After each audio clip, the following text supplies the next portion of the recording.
Hello, everybody. Welcome to me, Philip Ryan Deal, teaching magic. I was born and raised a conservative Christian person. I'm a baptized Christian. You know, once you get baptized, you can't become unbaptized. Once you receive an initiation or an empowerment, because every single religion has its own rite of passage. It has its own ceremony that welcomes someone into the fold or to an organization or to a church or to a coven or to a magical fraternity, a house, whatever you want to call it. So I was baptized a Christian. And at one point in time, I was very, very enthusiastic about my faith. When I was about 20 or 21, let's just say I walked away from Christianity, not because I was disenfranchised, but because I felt like it wasn't who I really was or am. And I decided that I wanted to learn and study all the world's religions. So the first religion I started studying was Hinduism. Then after that, Buddhism, then Taoism and Confucianism. I studied Judaism, esoteric Christianity, Gnostic Christianity, Islam in the fashion of Sufism, or the more mystical, I guess you could say, branch of Islam. And then eventually I got around to earth-based spirituality. I found Wicca. And I'm sure if you've heard of witchcraft, you've probably heard about Wicca. Wicca is a religion. It's probably the most well-known path or denomination of witchcraft because there have been many, many books written about the craft in this way. I am not a Wiccan. I practice traditional magic, and I also practice ancestral magic. I guess you could even say, as far as sorcery is concerned, I've studied a lot and practice chaos magic. I am going to be teaching you everything I know about magic in this course. I've wanted to do it for a very, very long time, and I'm really making this course for posterity because I've spent my entire life pursuing and trying to understand and have a connection with God, the universe, the source, Brahma, Brahman, Mawu, whatever you want to call it, okay? I call it the first ancestor, the progenitor, the one that gave birth to our universe, to all the universes. So ancestor worship and ancestor veneration is at the core of my spiritual practices.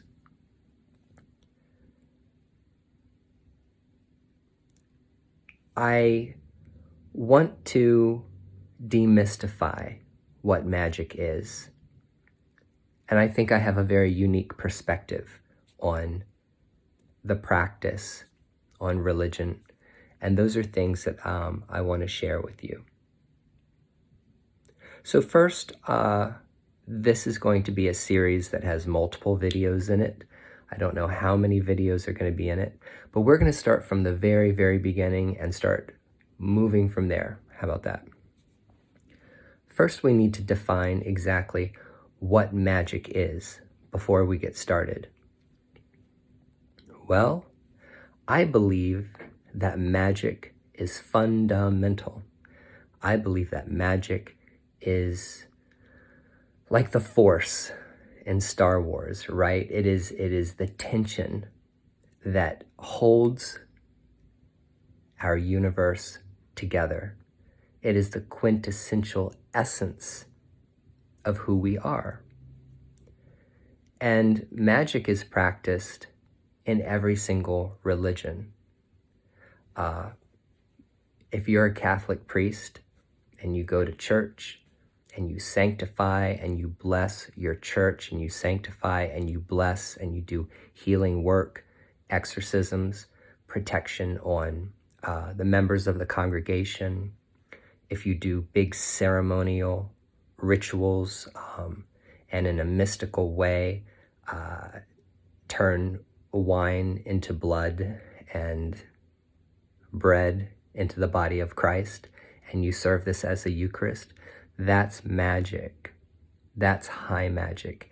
And it's not any more special than someone that practices voodoo, who has a shrine or an altar to their deity, to their Loa, goes, sits, and prays, petitions, makes animal sacrifice in order to feed the spirit, is a traditional healer, someone who is a medicine man or a medicine woman. And in the same way, someone that protects people from malevolent forces and other kinds of baneful witchcraft.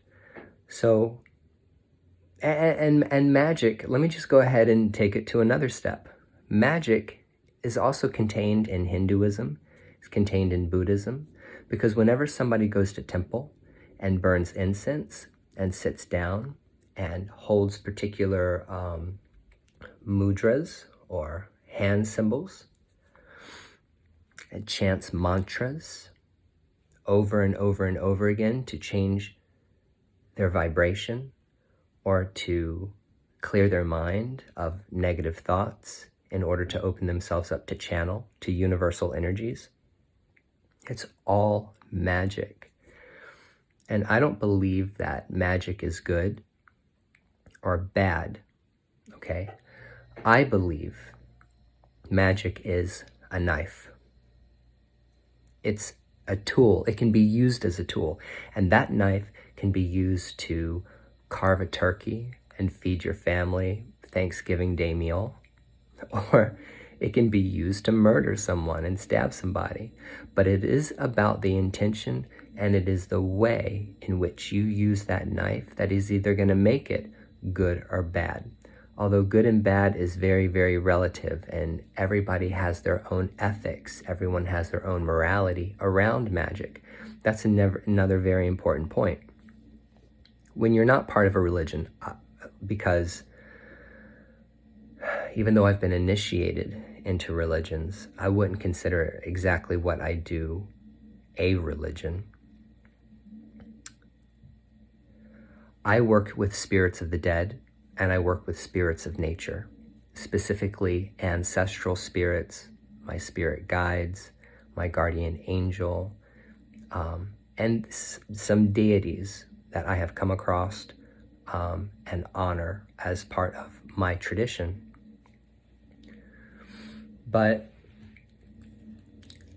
every single person who decides that they want to practice the occult or mysticism or magic really, really needs to sit down first before you do anything. Before you light your first candle and light your first stick of incense and start doing incantations to invoke gods and goddesses, you need to sit down and you need to write down on a piece of paper exactly what it is that you believe. What do you believe? Do you believe in God? Are you agnostic, meaning, well, you don't know if God exists, you can't prove that God exists, so you're going to stay neutral on the matter? Are you an atheist? Do you not believe in God at all? What is your ethics? What is your morality? Do you only believe in practicing healing arts and exorcism or protection magic? Are you a witch or a magician that also will do hexes and curses and baneful magic, or what I like to say, justice magic, karma magic, if you could put it that way? What is your standards of ethics?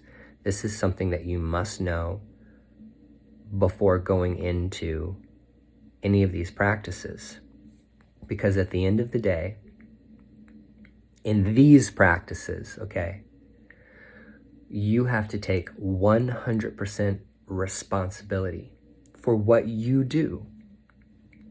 I'm a big fan of Hinduism, and a lot of magic, people don't know this, but a lot of magic that's practiced in the Western world, America, England, and other places that practice neo-paganism, the concept of auras, chakras, karma,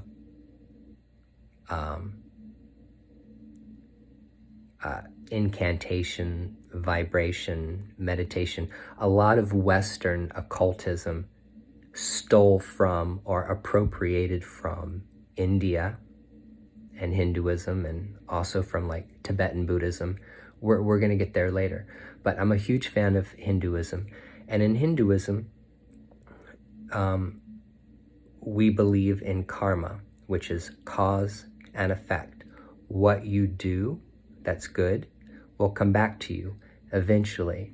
Things that you do that are not good, kind of crappy, will come back to you also eventually. And it's completely 100% balanced.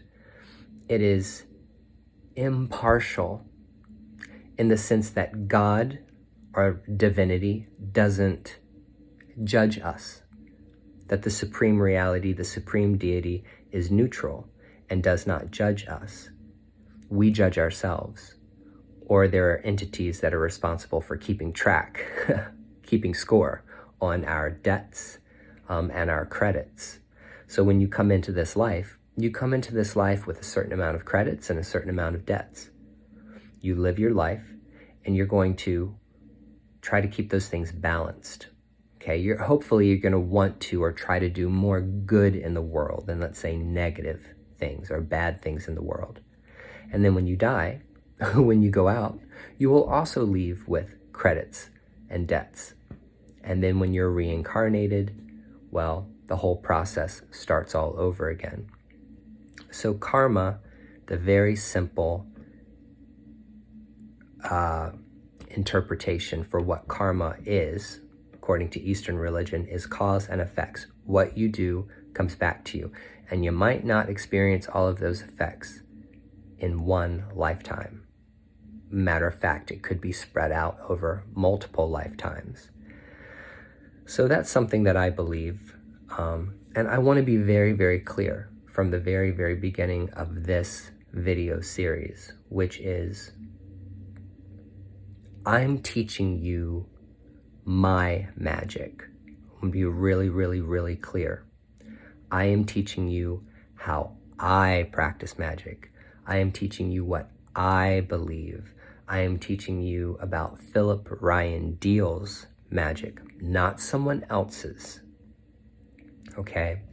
So I don't care what some other witch or some other book on the occult or some other, famous person or some other practitioner has told you about magic. Their opinions don't fucking matter when it comes to the way I practice. Just like no one's opinion matter when it comes to the way you practice.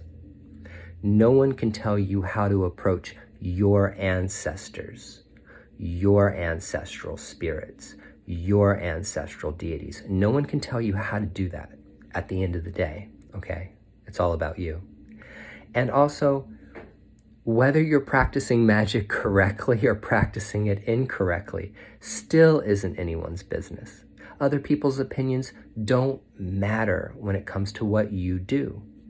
You have to be responsible. You have to take accountability. But at the end of the day, it's always going to be about you. And I think that's something that needs to be emphasized.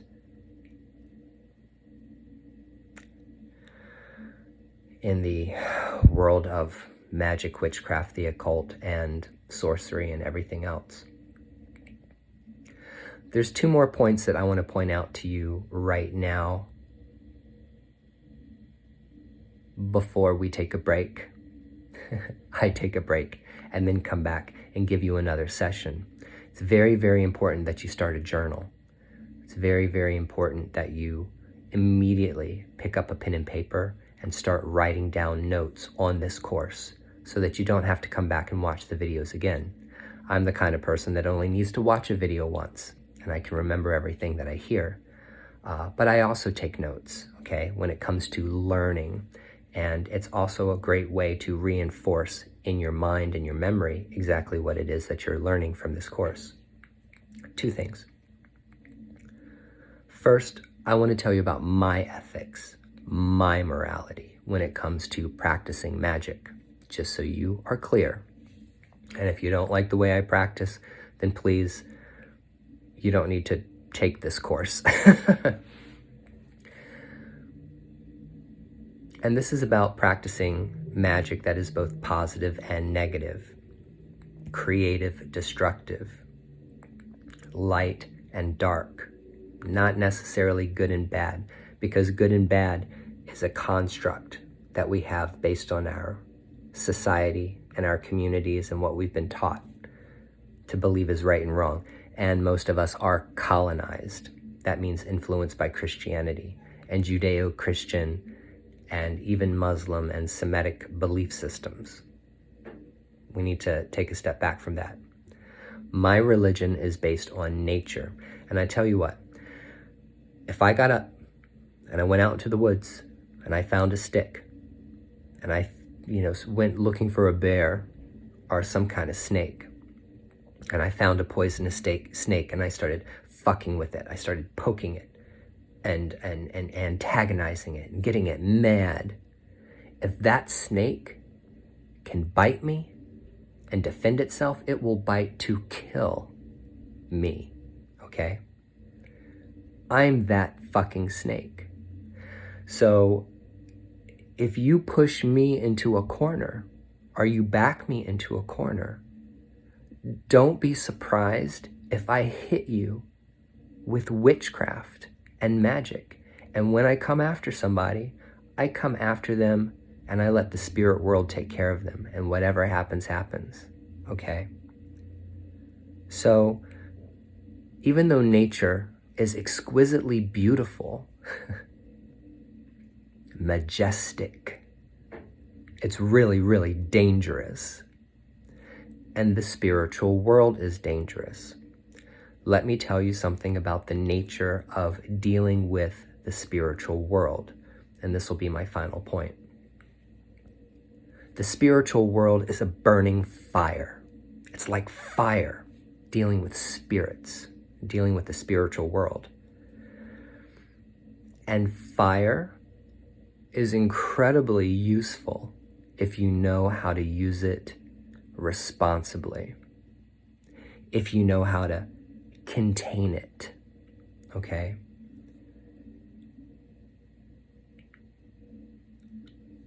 Fire can keep you warm, keep your family warm. It can cook food for you, and it can give us light, through candles.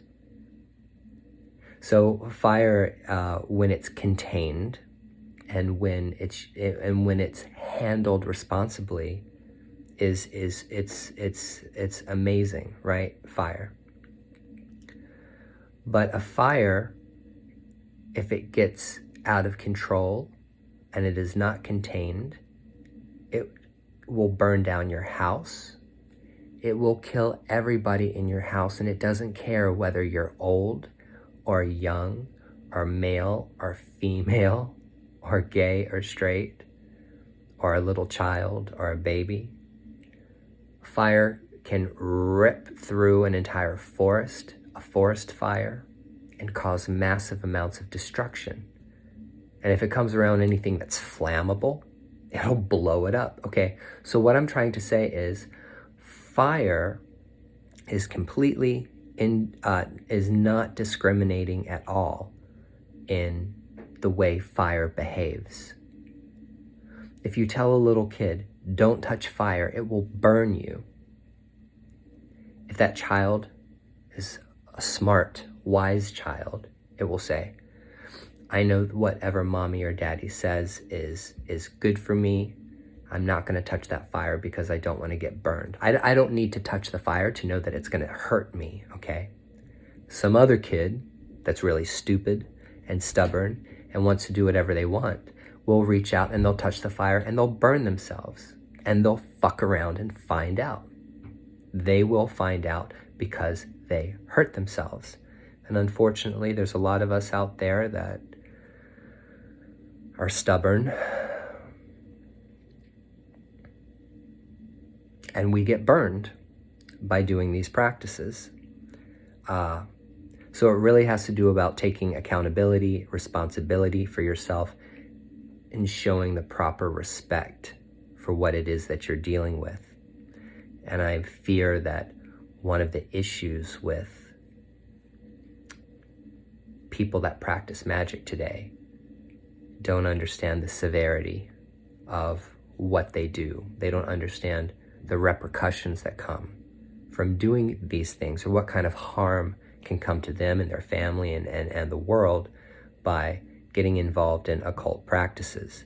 Because once again, you're dealing with the spiritual world, which is a burning fire. So just as a recap, we have to think about magic as a knife, that the way you use that knife is either going to make it positive or negative. Okay, but magic is a neutral force. Magic is the force that holds everything and binds everything together. It's what connects us to one another and to nature. We have to decide and define what our own moral standards are and our own ethics are before we get into these practices, because you don't want to be in the middle of a practice and then suddenly have a crisis of conscience. Getting involved with a group of people that practice a kind of magic and then ending up in some kind of ritual or ceremony where you can't leave, and now your morals and your ethics are being violated. That can come down to anything that happens in sex magic,